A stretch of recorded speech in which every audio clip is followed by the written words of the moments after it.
want to talk to you a little bit about some of my experiences. I was actually on my way to a meeting in Midtown Manhattan, and I realized that there was something I needed to take care of sooner rather than later.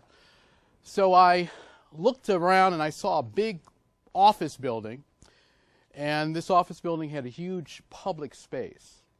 Went into the atrium through the glass doors, expansive light in the space, lots of people milling around, and I spotted a seat.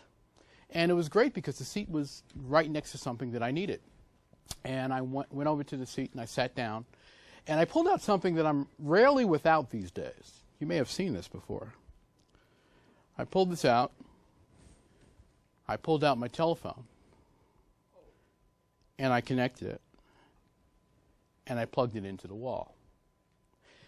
And in just a few seconds, a member of the security team at the building came over, and he gave me the universal hand gesture for no. And I said, I can't plug this in? And he said, no, it's not allowed. Plugging in wasn't allowed in this building. You know, it may surprise many of you, but just 5 years ago, it would have been uncomfortable for many of us to walk into an establishment, take a device out, and plug it into their wall. It would have been something that we wouldn't have done because it would have seemed awkward, inappropriate. You know, asking someone to pay for our device to be charged, just tapping into their electricity and leaving. But today, this is commonplace. Restaurants, coffee shops, hotels, shopping malls, it is pretty common today that you can walk in, plug something in, get a recharge, and go on your way. In fact, many establishments really promote the fact that you can have access to their Wi-Fi and access to their electricity. So this corporation, and it was a corporation that owned this building, this atrium, is not in the norm. It's not in the norm because this is widely done today. And you know, as we walk through our life today, we are all connected to some kind of devices, everyone. It's sort of amazing that you walk around and we all have remote access to something. We all have the ability to check our locations, or people can check where we are. We can access information remotely.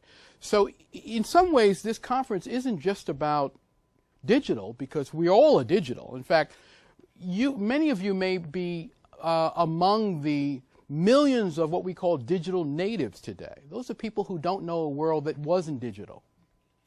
And so it's important for you to understand what digital can really do for us and to sort of put this into context. We should talk a little bit about the influence of digital, because the influence of digital is pretty powerful. Whether you're talking about photographs, film, audio, video, transferring files back and forth, digital is all around us.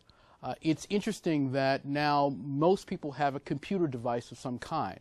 It is more common to have access to a computer than it is to not have access to a computer. In fact, if you want to apply for some employment, you can only do it online. Something like 70–80% of employers now demand that you do it online. So the influence is pretty incredible. It is also interesting to see that digital has the power to change our world. There have been revolutions that have been started with the combination of Facebook, a digital camera, and a telephone. So it is pretty powerful to see what's happening in our midst. And if we want to really take advantage of that, we should understand it, we should appreciate it, and we should understand what's different about this world. You know, it might be difficult in some regard to understand digital. In fact, I don't think you can even understand digital if you don't understand analog. I brought something with me that I wanted to show you, because this is an iPod from the 1960s. Anyone ever seen one of these things before? This I came across, and it has Christmas songs on it, which is nice.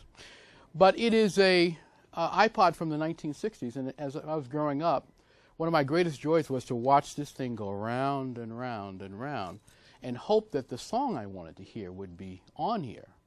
You know, if you want to hear a song, you know, digital technology enables you to go like right here, right away.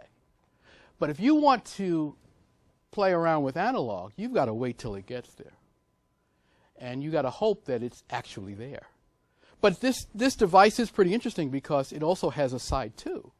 So you can put it in this side, and then you could turn it that way as well and let it play. Imagine having to wait an hour to hear a song that you wanted to hear. So that's the power of digital. In an analog world, you have to wait. In a digital world, we get there faster. Digital has made us richer. It's made us smarter. It's made us safer. It has made us more accountable. We are just about all under surveillance all the time. It was a shock to me the first time I got a ticket for, I still want to fight that ticket, but a ticket for accusing me of running a red light in the mail that showed a picture of my car going through a light. It was a surprise to see that. But we're all in surveillance right now. And I think that understanding digital in that context and understanding what used to be and where we are is going to put you in a position where you can really leverage it effectively. I have to tell you, I almost missed it because I'm a baby boomer. And baby boomers were exposed to digital while we were adults. And so it's easy to say, well, this doesn't really matter. Maybe I won't focus on this. And today you ignore it at your own peril. So understanding digital, understanding what computer technology does, and understanding what it does for your life is critically important. Now, I went on to actually start a company that relied on digital. We used to work with video coordinators who would use things kind of like this to identify sports plays, and we came up with the technology to help them pinpoint the right place. I should also note that we're talking about digital today, and it is important to understand what digital is, but soon the phrase is actually going to be obsolete. We're talking about it, we're excited about it, it's high impact today, but just like when I was a kid and you'd walk by a movie theater and you'd see air conditioning inside, or you'd see a TV program and it would say in color, or you would listen to a radio show and it would say in stereo. You don't see that anymore, do you? We take that for granted. In fact, if you went to a movie theater and it wasn't air conditioning, you would leave. So digital is something that we are going to be living with at some point. It's going to be dominating our life totally. And if you want to understand the impact of digital, you have to understand the impact of analog and understand how to make the connection between what was and what is today. I've got 3 ideas I want to offer to you that will help you do that. And I think the key is understanding that when we talk about digital, it's nice to have these devices. I mean, it's wonderful to be able to get on Facebook and connect with individuals that we know. It's wonderful to get on YouTube. By the way, I think something like 15% of the internet traffic goes directly to YouTube now, which is pretty incredible to me, that percentage of internet traffic. Another interesting statistic is that most of the internet companies that hire people to do digital media and to work on their content and websites and their services, they are now employing more people to work on that than the print journalists and the traditional media and broadcasters are. There are more people going into this field to support content and support the demands of digital content than ever before. So when we talk about opportunity, the opportunities out there are absolutely enormous. In fact, it's astounding because we've reached a stage where this now dominates our careers and our employment. But let me give you those 3 tips that I think will be helpful to you in understanding how to leverage this process. The first thing I want to do is I want you to repeat the word enable with me. Say enable. Enable. Now that's the first thing you have to understand about digital technology. You know, it's nice to have this device and to walk around with it. But if you don't understand that it's an enabler, you will actually miss the point. It enables you to do something well. It enables you to succeed. It enables you to connect with people. It enables you to advance. So if you are just using this as a toy or as a plaything, or you're not really paying attention to what you do, you are missing the opportunity on this device. You know, this enables you to follow up with people. This enables you to send someone a great document, a great birthday wish, a great congratulations, a great well done. It enables you to do that. Now, if you don't do that in the analog world, you won't understand that in the digital world, that's what this enables you to do. So the first thing to understand is that it is an enabler. It isn't just something that we have and we carry around as a toy. This is truly a tool that can change your life. You know, I do everything on this. I connect with my customers. I check to see if they paid me, and I get excited when I see that. I interact with people who I haven't spoken to in a long time. Someone sends me an email and I need to respond to them quickly. This is the best way to do it. So it's an enabler. And when you look at your portable device, I want you to look at it differently than you have ever before. And I want you to ask yourself, what will this enable me to do that I'm taking for granted? What will this enable me to do? In fact, say that with me. What will this enable me to do? What will this enable me to do? I want you to really probe yourself and think about that, because it wasn't long ago that people would rush home in the evening after a long day of work to figure out if someone called them. Imagine that. They would rush home to see, oh my gosh, did I get the call from this company or this person or for this situation? So an enabler, it gives you the ability to instantly figure that out and instantly respond, and to do it with quality. So when you think about this, connect the word quality with, say the word quality too. Quality. So connect quality to this. Here's the other thing that I think is important for you to understand. As we look at all this technology out there over the years, television, radio, broadcast television, cable television, internet, wireless, all of these devices, everyone gets enamored at these devices that are out there. In my career, I have worked through so many of these technologies over the years. And every one of them has been somewhat fascinating because it opens a world that is completely unbelievable. I remember, I think it may have been in the 80s, but you would go to someone's house and you would have some fun and at a party or something, and then someone would shout, oh my goodness, there's music videos on television. And everyone would run into a bedroom and watch music videos on television, as if it was the most amazing thing they had ever seen. Someone actually singing to a track on video. It wasn't that long ago, by the way. That wasn't that long ago that happened. So the thing I want to tell you that's second in terms of leveraging this is it's about the message. Say with me, message. Message. You know, there's a thing that we always say in technology, that it's the message and not the medium. And the message is what's important. If you've got a bad message with no technology, you're going to have a bad message with technology.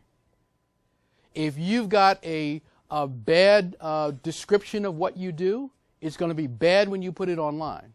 If you got a bad photograph, it's going to look bad when it goes on Facebook. It's going to be bad no matter what. So when we're talking about the message, we're talking about quality. We're talking about what message are we sending? What message are we sending that will move people, that will impact people? And one of the things that I do in my business is I actually will avoid sending a message until I've gotten it right. So the thing we have to develop as part of digital technology is also discipline. Can you say that with me? Discipline? Discipline is extremely important in technology because it's so easy to not be disciplined and to think because it's available, because the medium is available, because the technology is available, that we should just shoot off a message and do something because it's available. So the message is important. And we see this all the time on television. I think we are in one of the most challenging television programming eras ever, because they don't quite know what to put on television. They've fallen in love with reality TV. But that's not my reality, what I see on television. And a lot of this is staged these days. It's not quite reality anymore.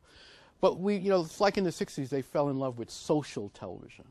And you would watch a television program, you'd say, oh gosh, this is a lot of work, watching a program. And then in the 70s and 80s, they fell in love with therapy television. So you'd turn on television and someone would be getting therapy about something that was going on in their life. And so it took a while for us to go through those periods and understand that, when people watch entertainment, when people enjoy entertainment, they generally want to be uplifted. They want to escape. They don't want more of the same problems. So the message is important. And as you think about how you're going to use this technology, think about what message can you deliver that will be different than what's out there. What can you reinforce that will empower people rather than keeping them where they are? What can you do that will advance their desires and their prospects and the things that they want to succeed in life? I still believe that this technology has tremendous power to advance us in that way. So say with me again, message. The third thing I want to mention to you about digital is the human quality of it all. Humanity. Say with me, humanity. I think one of the things that has happened with all of this technology that we have available to us is sometimes we've lost touch with the human quality, with the human beings. There are times when you shouldn't send an email. There are times when a call is appropriate. And there are times when a physical card would be better. And then there are times when you should show up. And I think what has happened with digital technology is we sometimes use it as a substitute for true connection. We are social beings. And the power of Facebook has been that we see people craving for interaction. I remember some years ago when my business partner and I would walk through Manhattan at the early stages of the mobile phone. And he used to say to me, he was coming from out of town, he would say to me, who is everyone talking to? Why is everybody on the phone? If you walk down the street now, you'll see everybody is on the phone. And one of the things we concluded as a result of that is that we don't like to be alone. We don't like being alone. We like to share experiences with other people. We like to get their reaction and their reflection. And we like to hear another person's voice. It gives us comfort. I remember there were years back when I would go to a meeting or something and I would think, wow, I would love to share with someone what happened as a result of this meeting. And I would try to call them in a payphone and I couldn't reach them because, you couldn't always reach people. They'd be working or something. But now you can instantly text them. You can forward an email that came to you that you can share with them. So I don't want you to forget that with all of this power that exists,